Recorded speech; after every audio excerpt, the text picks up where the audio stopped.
രാധവേ, കഴിഞ്ഞ ക്ലാസ്സിൽ നമ്മൾ എന്തോ പഠിച്ചത്? മോഹനം, ഗീതം. എവിടം വരെ പഠിച്ച്? എവിടം വരെ? പിന്നെ കല്യാണി വരെ. അപ്പോൾ അത് സ്വരങ്ങൾ മാത്രമല്ല, സ്വരം മാത്രമായിട്ട്. അപ്പോൾ ഇന്ന് നമുക്ക് അതിൻ്റെ ബാക്കി ഭാഗം പഠിക്കാം. എന്താ?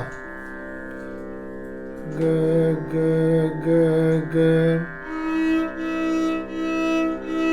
രി ഗ പ ഗ പ ബ ഗ ഗ ധ പ ധ പ ധ സ സ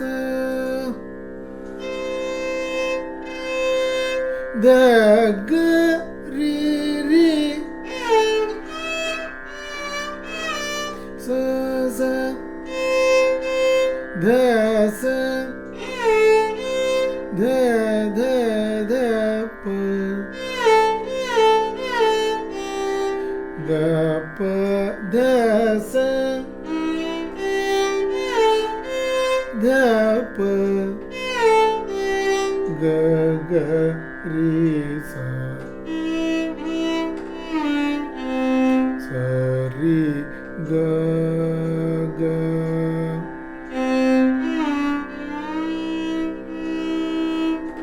ഗ രി പ ഗ രി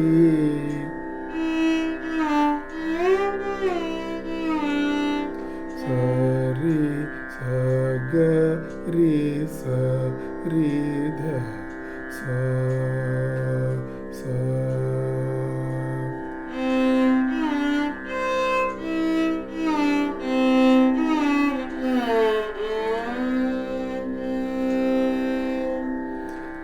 ഒന്ന് വായിക്കാം. ഗ ഗ ഗ ഗ രി ഗ പ ഗ പ ബ ഗ ഗ ധ പ ധ പ ഗ സ സ ധ ഗ രി രി സ സ ധ സ ധ ധ ധ ഗ പ ധ സ ധ പ ധ പ ഗ ഗ രി സ രി ഗ ഗ ഗ രി പ ഗ രി രി സ ഗ രി സ ധ സ സ. അപ്പോൾ ഇതിൻ്റെ മിക്കവാറും സ്വരങ്ങളൊക്കെ അതിൻ്റെ ഒരു പ്രൈമറി സ്റ്റേജിലായിട്ടുണ്ട്. ഇനി ഇതിനകത്ത് ഒരുപാട് മാറ്റങ്ങൾ വീണ്ടും വരും. അപ്പോഴാണിത് മനോഹരമായിട്ടുള്ള ഗീതമായിട്ട് മാറുന്നത്. മനസ്സിലായോ? അപ്പോൾ എന്തായാലും ഇത്രയും വായിച്ച് പഠിച്ചുകൊണ്ട് വരണം. ഓക്കെ, അപ്പോൾ ഇന്നത്തെ ക്ലാസ് ഇവിടെ നിർത്താം.